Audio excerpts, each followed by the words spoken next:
Video కాస్త చూడండి. ఒక గాడిద ఇంకా ఎక్కువగా పనిచేయాలని దాని యజమాని దానికి బంగారు జీన్ వేస్తాడు. ఈ మిల్లుకు అత్యంత ముఖ్యమైన వ్యక్తివి నువ్వే. నువ్వు లేకపోతే ఏమీ జరగదని పొగుడుతాడు. గాడిద కూడా నేను ఇతరుల లాంటి దాన్ని కాదు, నేను చాలా ప్రత్యేకమైన దాన్ని అని గట్టిగా నమ్ముతుంది. ఆ తర్వాత అది ప్రాణం పోయేంతలా పనిచేయటం మొదలుపెట్టింది. ఒంట్లో బాగోకపోయినా ఆగలేదు, అలసిపోయినా విశ్రాంతి తీసుకోలేదు. ఎందుకంటే నేనాగితే అంతా ఆగిపోతుందని అది నమ్ముతుంది. కానీ ఒకరోజు ఎక్కువ శ్రమతో రక్తం కక్కుకుని కింద పడిపోయింది. ఇప్పుడు ఆ యజమాని దాన్ని కాపాడలేదు. ఇకపై ఇది ఉపయోగపడదు అని చెప్పి దాన్ని కాలితో తన్ని ఆ బంగారు జీను తీసి ఇంకో చిన్న గాడిదకు వేస్తాడు.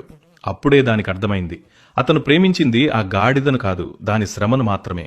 జీవితంలో కూడా ఇలాగే కదా, కొంతమంది మిమ్మల్ని ఎక్కువగా పొగుడుతారు.